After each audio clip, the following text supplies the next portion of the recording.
જય શ્રી કૃષ્ણ, જય માતાજી. મિત્રો, આજે આપણે જોવાના છીએ એવી એક વસ્તુ કે જે તમને બનાવી દેશે ધનવાન અને સુખી. ઘરમાં એક એવી જગ્યા કે જ્યાં એક મોરનું પીછું, હા મિત્રો, માત્ર એક મોરનું પીછું રાખવામાં આવશે તો ભગવાન કૃષ્ણની કાયમ માટે ઉપસ્થિતિ તમારા ઘરમાં રહેશે અને મા લક્ષ્મીનો કાયમ માટે તમારા ઘરમાં વાસ થશે. તો આ મોરનું પીછું ક્યાં, સમયે, કઈ જગ્યાએ અને કેવી રીતે રાખવું જેથી કરીને તમને ફાયદો થઈ શકે, કયા નક્ષત્રમાં લાવવાનું છે, તમારે આખું એ ખાસ જાણવું. અને આ એક મોરનું પીછું એવી વસ્તુ છે કે જેમાં ભગવાન કૃષ્ણ લક્ષ્મીજી સાથે વાસ કરનારા છે.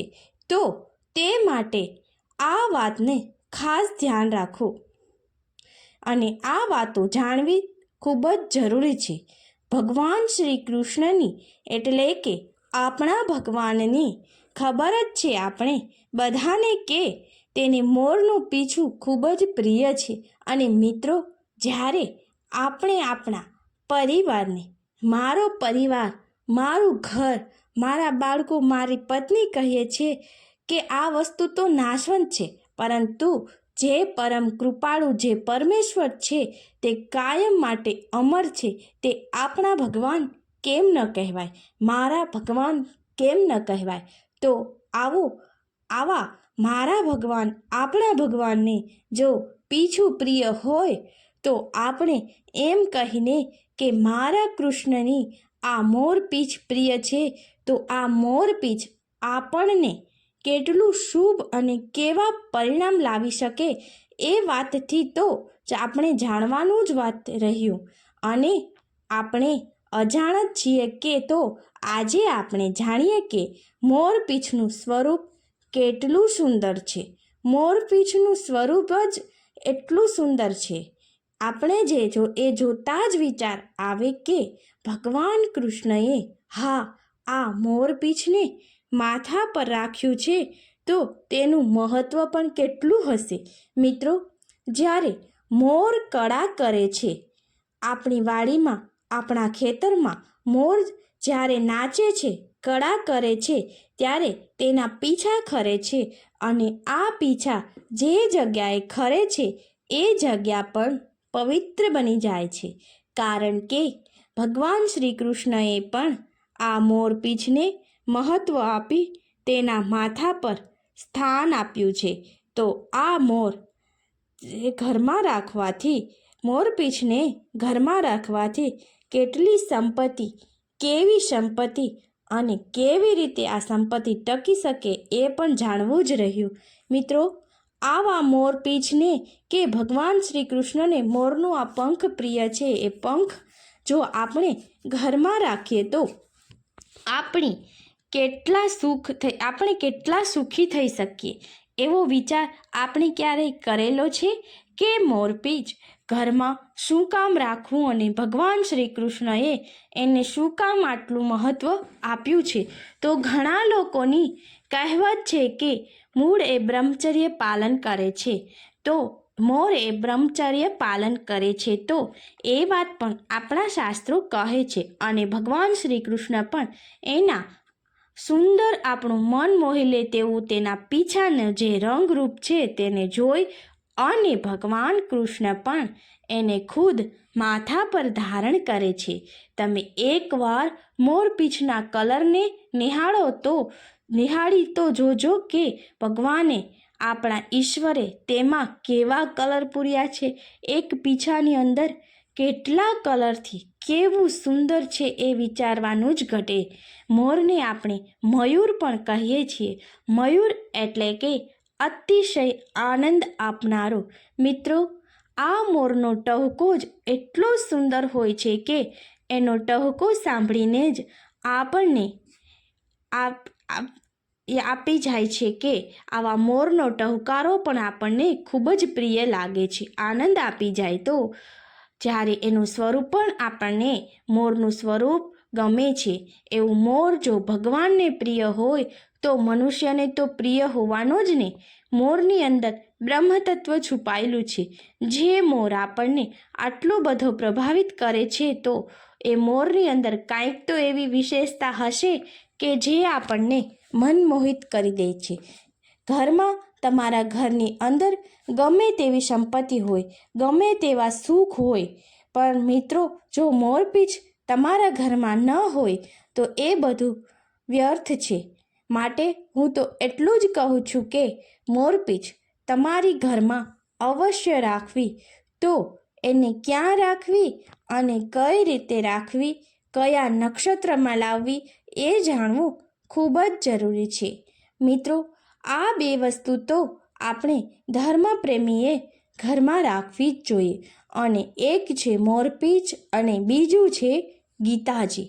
પરંતુ માત્ર ગીતાજી ઘરમાં રાખવા પૂરતું સીમિત નથી.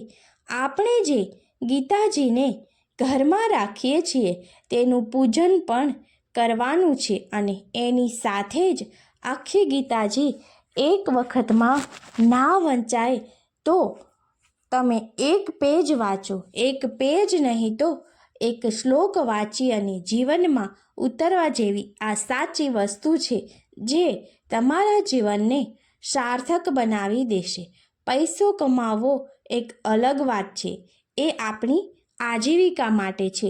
પરંતુ આપણે જીવનમાં મનુષ્ય અવતાર ભગવાને આપ્યો છે તો કંઈક આપણા ધર્મ માટે પણ જાણવું અને ધર્મ માટે કંઈક કરવું એ આપણી ફરજ છે. તો ગીતાજીનું વાંચન એકવાર અવશ્ય કરવું જોઈએ. એક બીજી વાત એ છે કે જ્યારે રાસલીલા થઈ હતી એ રાસલીલા કોઈ જોઈ શક્યું ન હતું, પરંતુ માત્ર એક મોર જે એક પગ પર ઊભા રહી અને એણે ભગવાન શ્રી કૃષ્ણ સાથે જે રાસલીલા થઈ હતી એ રાસલીલાને નિહાળી હતી. તે સમયે મોર એક પગે ઊભા રહી અને કેટલી તપસ્યા કરી ત્યારે કૃષ્ણ તેના પર પ્રસન્ન થયા હશે એ વાત આપણે ક્યારેય એનો વિચાર કર્યો નથી. તેથી ભગવાન કૃષ્ણની આ મોરપીંછ એટલું પ્રિય છે. એણે ભગવાન કૃષ્ણએ તેને માથા પર સ્થાન આપ્યું છે. તો આમ કોઈની પણ મહાનતા હોય તો ભગવાન પણ તેને સ્વીકાર કરે છે અને તેને સ્થાન મળે છે. મિત્રો, તો આપણે આટલા ભગવાનને પ્રિય એવા મોરપીંછને આપણા ઘરમાં સ્થાન આપવું હોય તો કઈ જગ્યાએ આ મોરપીંછને રાખવું જોઈએ? તો મિત્રો, સૌ પ્રથમ એ જગ્યા છે કે જ્યાં આપણા ઘરનો મુખ્ય દરવાજો છે ને ત્યાં કોઈ એક એવી જગ્યા હોય કે જ્યાં શરૂઆતમાં જ આવતા આપણે મોરપીંછને જોઈ શકીએ.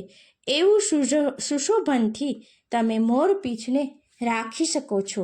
અથવા તો તમારા જે ઘરમાં સીડી ઉપર જે ચડીએ છીએ અને ત્યાં કોઈ મોટી જગ્યા સામે પડતી હોય તો સામે તમે ત્યાં મોરપીંછને સ્થાપિત કરી શકો છો. પછી જો તમારા ઘરનું મંદિર છે એમાં પણ ઘરના ઈશાન ખૂણો હોય છે ત્યાં સૌથી મહત્વનું અને બેસ્ટ છે તમારે મોરનું પીછું રાખો. તમારા ઘરની અંદર ભગવાન શ્રી કૃષ્ણની મૂર્તિ હોય તો તેની સાથે મોરપીંછ રાખવું જ જોઈએ અને ઘરના ઈશાન ખૂણામાં મોરપીંછની સાથે ગીતાને પણ રાખવું જોઈએ. આ ઉપરાંત મિત્રો, જ્યાં તમારા ઘરમાં પૈસા હોય છે ત્યાં એ પૈસાની સાથે તમારે મોરપીંછને રાખવું જોઈએ. આમ મિત્રો, ઘરના ઉત્તર કે ઈશાન ખૂણે ગમે ત્યાં તમે મોરપીંછ રાખો તો તે તમારા ઘરની વૃદ્ધિ થતાં કોઈ અટકાવી નહીં શકે અને તમારા ઘરમાં ઉત્તરોત્તર ધનની વૃદ્ધિ થશે. ધનલાભ અચૂક તમને મળશે.